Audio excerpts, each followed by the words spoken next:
tap everything. Get a nice slope going. Right? Just nestling everything in.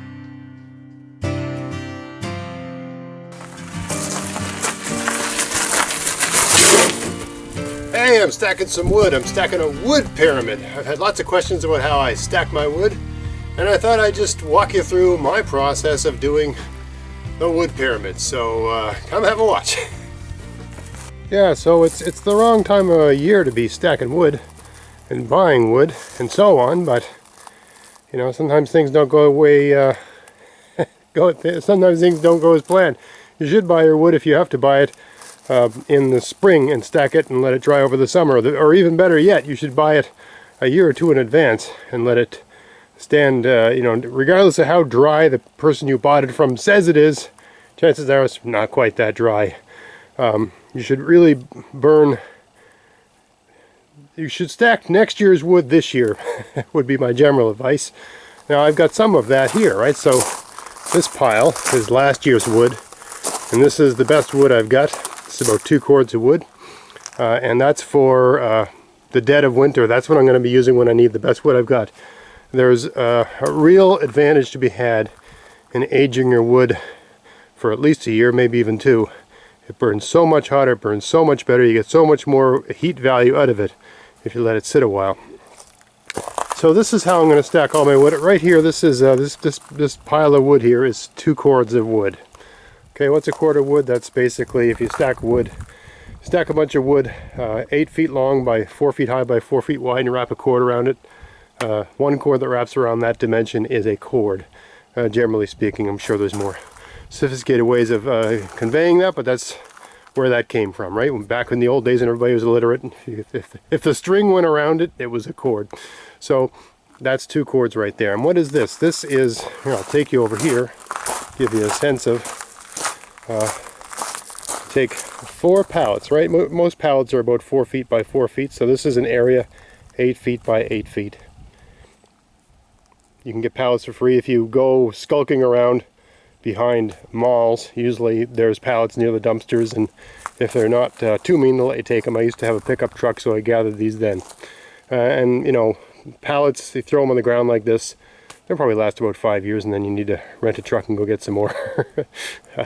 You want them on a pallet and not on the ground, because they'll draw moisture out of the ground and they won't dry properly. You want a bit of space between them and the ground.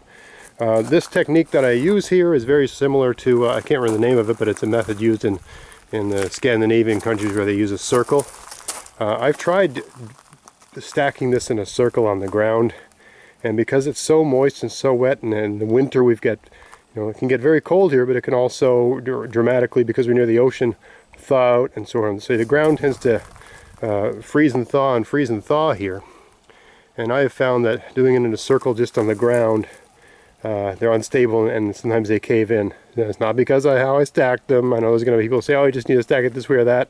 No, trust me, I put the physics to work. But if the ground changes, it doesn't matter how you stack it. If the slope of the ground changes, it's going to go the way the gravity is telling it to go. So what I have found in the absence of stable ground is to basically make stable ground by tying everything together with these pallets and using a square instead of a circle. A circle is easier, way easier. It's very easy to stack. But if you've somewhere where you've got a lot of sort of a wetter winter with freezing and so on and so forth, and you want to get it off the ground, you can get pallets for free, so they work good and they'll bear the weight, and you just do it in a square.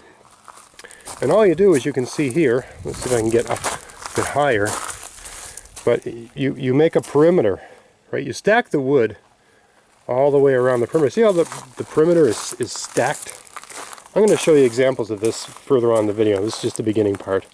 But see how the wood is piled, and I've even tied in corners here, right?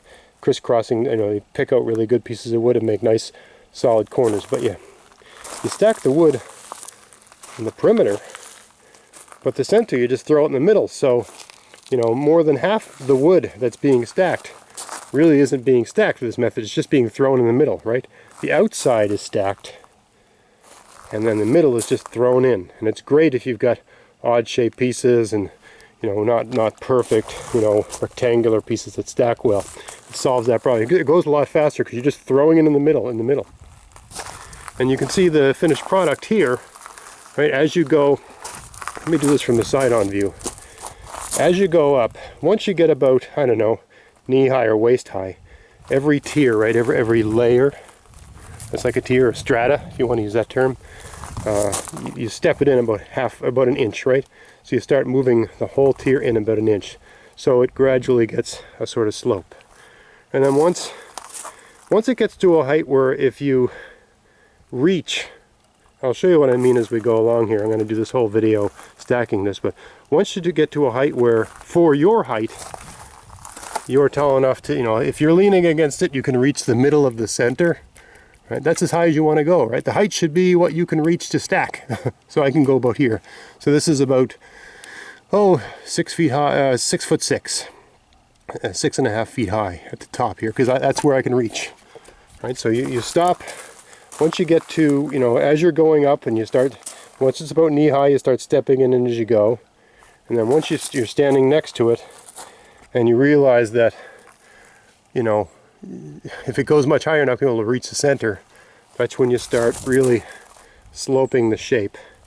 And you can tell by the way I've put these on, they're sort of, you know, you put a layer, then you put another layer. They've got a shingle-like type configuration.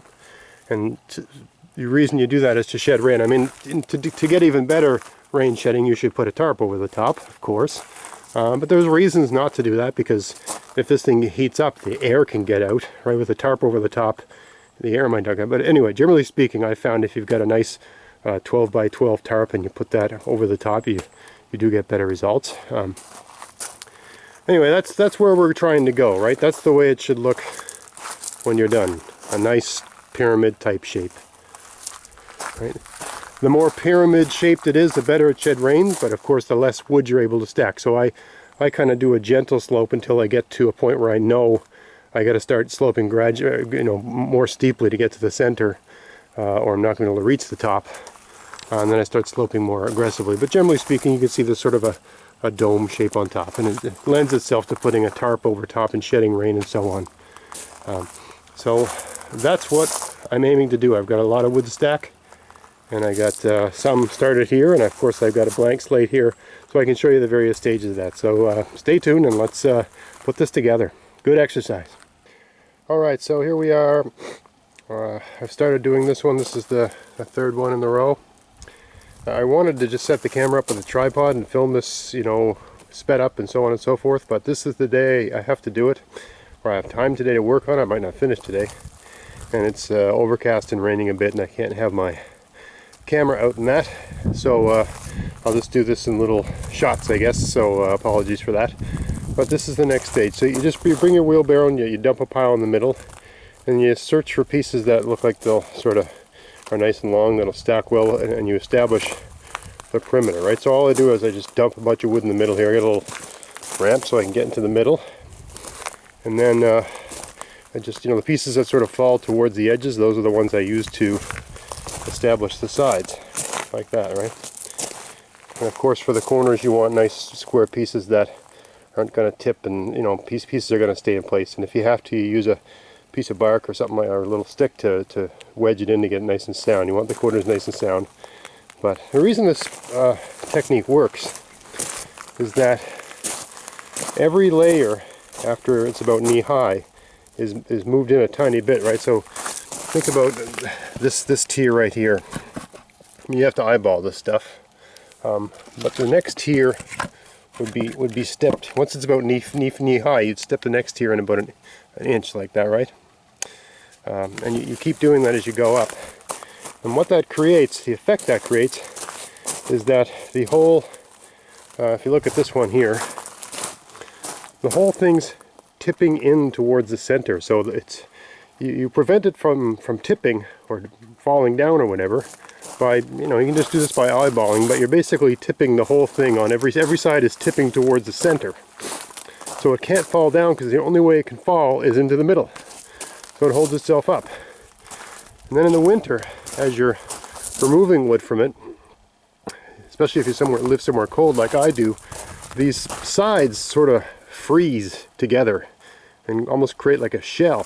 So what you do is you remove the center and then you start removing the sides, and it's amazing how well the sides sort of stay up, almost like a hollow egg, because they, through the wind and the snow and the rain and stuff like that, and then a little bits get in the cracks there, and they sort of hold it, they hold the sides together amazingly well.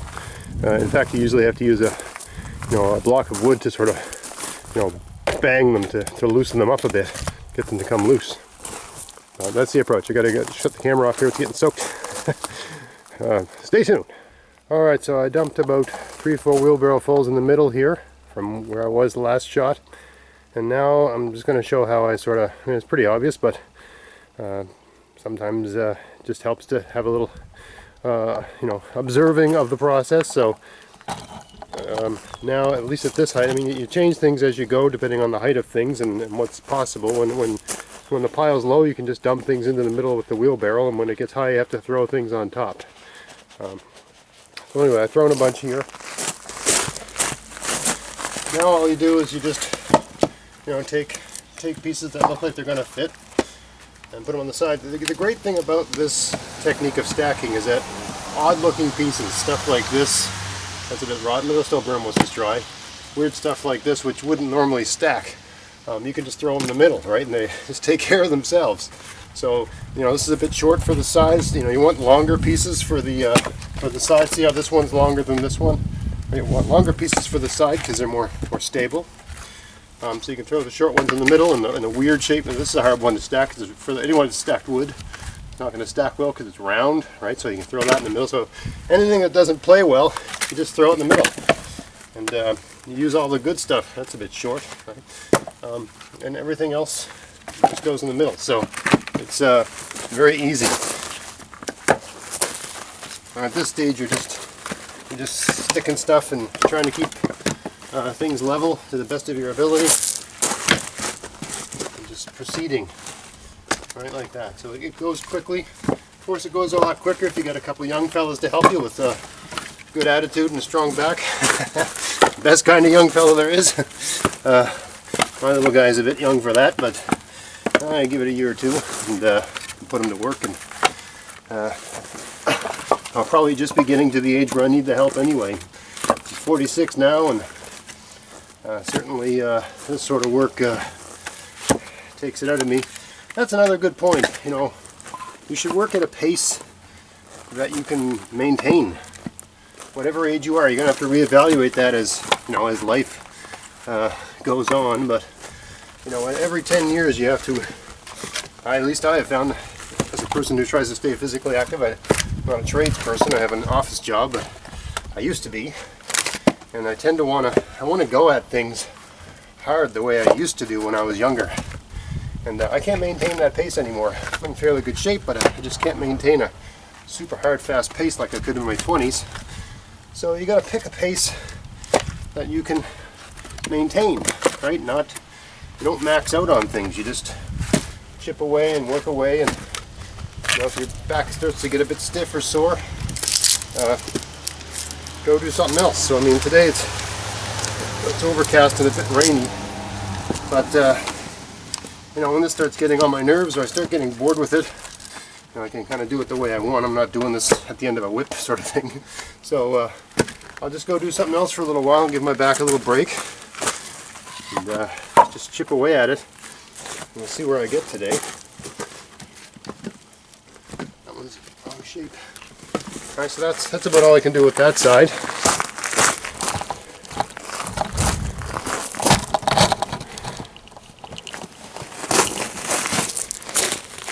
You're always looking for good pieces for your sides. Good pieces that are going to be stable and not tip. Don't want tippy pieces. Right? Test things out, make sure they're not too wobbly. And for anyone who's stacked a lot of wood, this is all stuff that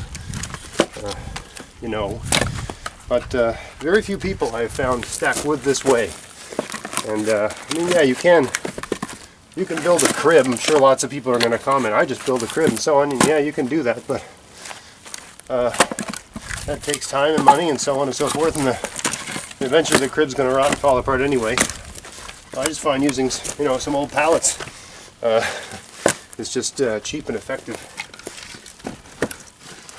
And most of the work involved here is just throwing stuff on. You only have to stack these. See, all the stacking I'm doing is on the outer edge. You give things a bang every once in a while to sort of get everything evened up. Doesn't have to be perfect, but the more consistent you have things, the more stable the pile is.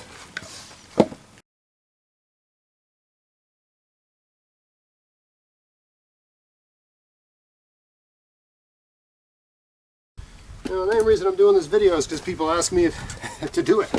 How do you stack your wood? Stuff like that. So, alright, so that's about all I can do there for now. I gotta throw some more wood onto the middle now. I'm gonna shut the camera off because it's getting wet. It's just extremely, it's not raining, it's kind of like, it's a heavy mist today. It's probably, I don't know, 12 or 13 degrees outside, I'm not exactly sure. It's a good day for doing work like this, but not a good day for film stuff.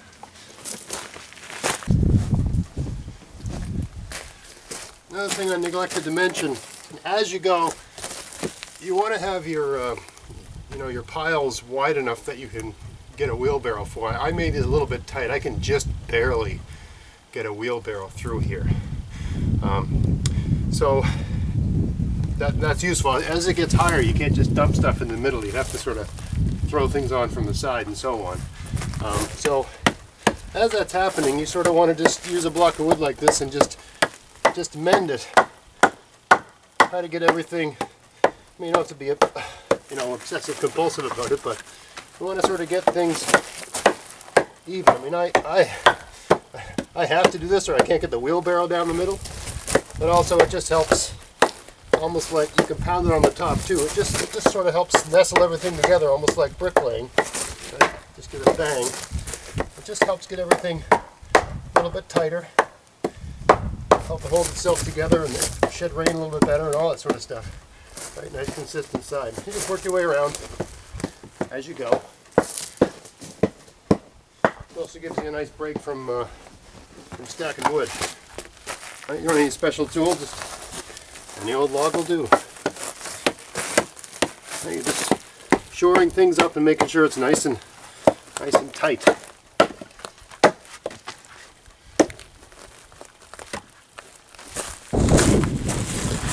Alright, sorry for the wind. It's afternoon, it's still the same day, but this is where I am now. The wood pile's about, this high. This is the middle one. There's 3. One's done, 2 aren't done, and this is the middle one, if you've been following.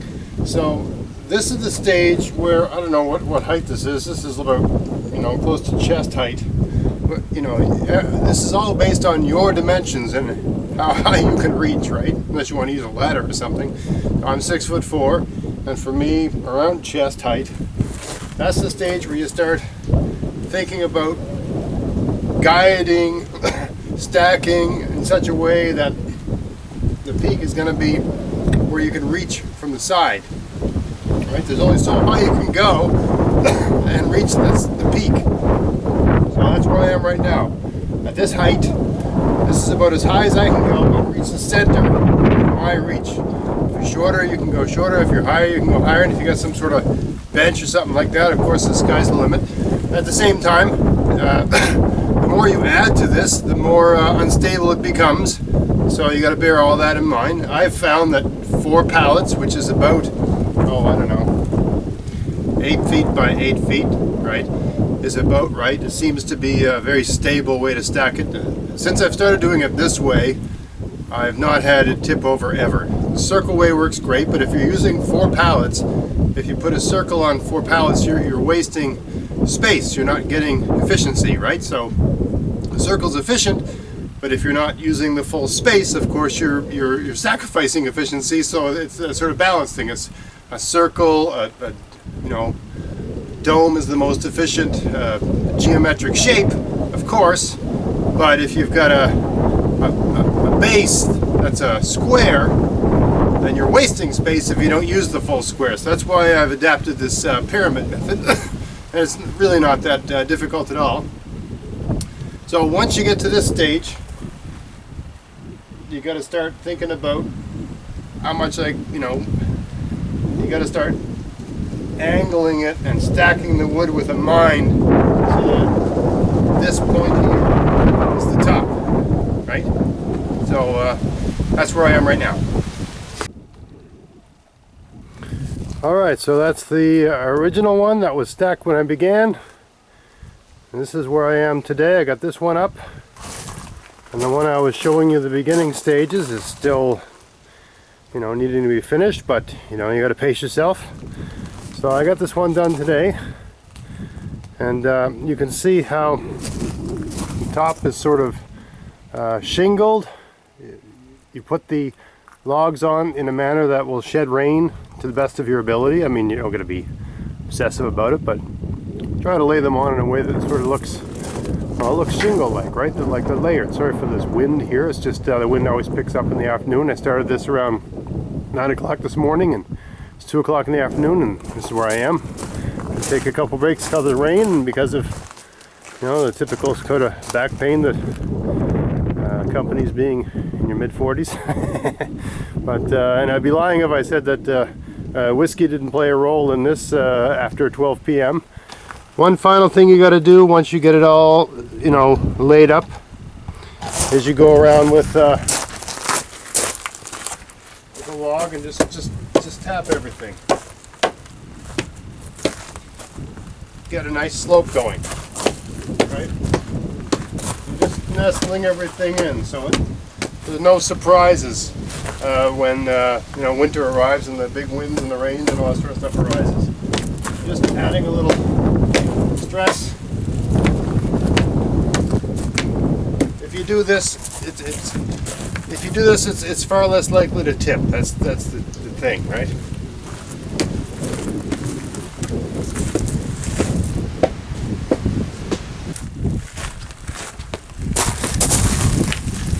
Alright, so that's how we do it. It's a nice, elegant solution to the wood stacking problem. As I said before, you can do it in a circle, but if you're putting pallets down to keep it off the ground, which is something I have to do here because the ground shifts, it's kind of a waste of space to put a circle in a square. So you might as well use the full square and just